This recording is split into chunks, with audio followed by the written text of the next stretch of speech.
For more than half a century, the Moon has symbolized exploration, scientific discovery, and human ambition. The Apollo missions proved that humans could leave Earth, walk on another world, and return safely home. But today's race to the Moon is fundamentally different. This time, nations are not competing simply to plant flags or demonstrate technological superiority. They are searching for something hidden beneath the lunar surface that some believe could reshape the global energy system. That resource is helium-3, and its potential has transformed the Moon from a scientific destination into one of the most valuable strategic prizes of the 21st century. Helium-3 is a rare isotope of helium. Unlike the helium commonly used in balloons and industrial equipment, helium-3 contains only one neutron instead of two. On Earth, it is extremely scarce because our atmosphere and magnetic field have protected the planet from the constant bombardment of solar particles that carry this isotope. The Moon, however, has no atmosphere and virtually no magnetic shield. For billions of years, the solar wind has deposited tiny quantities of helium-3 into the lunar soil, known as regolith. Although each kilogram of lunar soil contains only minute amounts of helium-3, the sheer scale of the Moon changes the equation dramatically. Scientists estimate that millions of tons may exist across the lunar surface, particularly in regions that have been exposed to the solar wind for the longest periods. The concentration is still low, but the total quantity could be significant enough to support future industrial extraction if the economics and technology become practical. The excitement surrounding helium-3 comes from its possible role in nuclear fusion. Unlike today's nuclear power stations, which rely on fission by splitting heavy atoms, fusion combines light atomic nuclei to release enormous amounts of energy. Fusion powers the Sun and every other star in the universe. For decades, scientists have sought to reproduce this process safely on Earth because it promises abundant energy with far less long-lived radioactive waste than conventional nuclear reactors. Most experimental fusion reactors today focus on fuels such as deuterium and tritium. Helium-3 has attracted attention because, in theory, certain fusion reactions involving helium-3 could produce far fewer high-energy neutrons. This means future reactors might generate electricity with reduced radioactive activation of reactor materials, potentially simplifying maintenance and improving efficiency. However, there is an important reality often overlooked in popular discussions. Commercial helium-3 fusion does not yet exist.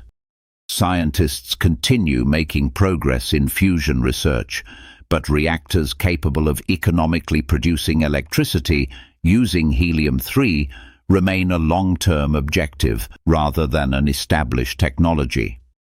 The Moon, therefore, represents a possible future energy reserve rather than an immediate solution to today's energy challenges. Despite this uncertainty, governments are already planning for the future. The logic is straightforward. If fusion eventually becomes commercially viable, securing access to potential fuel supplies early could provide enormous strategic advantages. Just as oil shaped global politics during the 20th century, some analysts believe advanced energy materials could shape the 21st. This changing perspective explains why the Moon has once again become a focus of international competition. The United States, China, India, Japan, Europe, and several private companies are investing billions of dollars in lunar exploration. While scientific research remains a major objective, long-term resource development increasingly forms part of strategic planning. Particular attention has turned toward the Moon's polar regions. These areas contain permanently shadowed craters believed to hold significant quantities of water ice. Water supports human life, produces oxygen for breathing, and can be separated into hydrogen and oxygen for rocket fuel. Future lunar settlements will almost certainly depend upon these resources. If helium-3 extraction ever becomes practical, access to water, power, and transport infrastructure will be equally important. The challenge begins with mining itself. Helium-3 is not found in concentrated underground deposits. Instead, it is distributed throughout the upper layers of lunar soil. Extracting useful quantities would require excavating enormous volumes of regolith, transporting it to processing facilities, heating it to high temperatures, and separating tiny amounts of the isotope from other gases. The engineering challenge is immense. Automation will almost certainly play a central role. Human workers cannot operate efficiently for long periods in the harsh lunar environment. Instead, autonomous mining vehicles, robotic excavators, conveyor systems, and AI-controlled processing plants are expected to perform much of the work. Future lunar industries may resemble highly automated factories operating almost continuously under remote supervision. Power generation presents another challenge. Mining, heating, refining, and transporting materials require substantial energy. Fortunately, certain lunar regions receive sunlight for extended periods, making large-scale solar power installations attractive. Nuclear reactors may also become part of future lunar infrastructure, particularly during the long lunar night experienced in many locations. Transporting helium-3 back to Earth would introduce additional complexity. Every kilogram launched from the Moon requires specialized spacecraft, orbital logistics, and safe re-entry systems.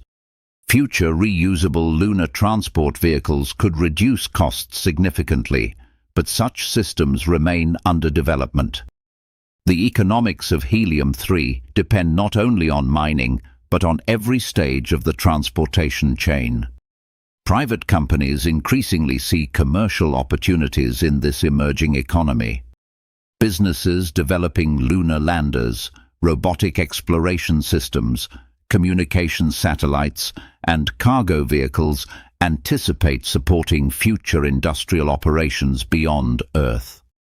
Whether helium-3 becomes the primary economic driver or not, infrastructure built for lunar exploration will likely serve many purposes. China has become one of the most significant participants in this new lunar race. Over the past 2 decades, its space program has achieved remarkable progress, including lunar orbiters, robotic landers, sample return missions, and plans for a permanent international lunar research station. Beijing has repeatedly identified long-term resource utilization as one potential objective of sustained lunar exploration. The United States is pursuing similar ambitions through NASA's Artemis program and partnerships with commercial space companies. Rather than brief visits, Artemis aims to establish a continuous human presence around and eventually on the Moon. Supporting infrastructure such as the Lunar Gateway space station could become an important transportation hub connecting Earth with future lunar industries. Legal questions remain unresolved. The 1967 Outer Space Treaty prohibits national appropriation of celestial bodies, but it does not clearly define how extracted resources should be managed. More recent agreements support the idea that resources may be utilized, yet international consensus remains incomplete. If commercially valuable materials such as helium-3 become economically viable, legal disputes could become increasingly significant. Geopolitically, the implications extend beyond energy. The first nations capable of establishing reliable lunar logistics networks may gain advantages in communications, navigation, scientific research, manufacturing, and deep space exploration. Infrastructure built for mining could also support missions to Mars and beyond. In that sense, the race is not solely about helium-3, but about controlling the transportation systems of the future space economy. Some experts caution against excessive optimism. Helium-3 is often described as the fuel that could power civilization for thousands of years, but such claims depend upon technological breakthroughs that have not yet occurred. Fusion research continues, making encouraging progress, yet practical commercial reactors remain under development. Mining technology, transport economics, and international governance must all advance considerably before large-scale lunar resource extraction becomes reality. Even so, planning for the future is nothing new. Throughout history, nations have invested in strategic infrastructure long before its full economic value became apparent. Railways, ports, canals, highways, and communication networks often shaped entire centuries of development. The Moon may represent the next chapter in that story. The most important lesson is that humanity's relationship with the Moon is changing. Once viewed primarily as a destination for exploration, it is increasingly being considered part of a broader economic system extending beyond Earth. Resources, infrastructure, manufacturing, transportation, and energy are replacing footprints as the central themes of lunar policy. Whether helium-3 ultimately becomes the cornerstone of future fusion energy or remains one component of a larger space economy, it has already achieved something remarkable. It has transformed the Moon into a strategic asset, attracting unprecedented international attention. Every mission launched today contributes knowledge, technology, and experience that may determine who leads tomorrow's space economy. For centuries, nations competed for fertile land, navigable rivers, deep-water ports, and oil fields. During the 21st century, the next great competition may unfold beneath the grey dust of the lunar surface. The question is no longer whether humanity will return to the Moon. The question is what we intend to build once we arrive. If you enjoyed this deep dive into the forces shaping our future, be sure to explore our other documentaries examining the technologies redefining modern civilization. And if you want to keep exploring the biggest questions about science, power, and the future of humanity, make sure to subscribe to the channel and join us for the next journey into the unknown.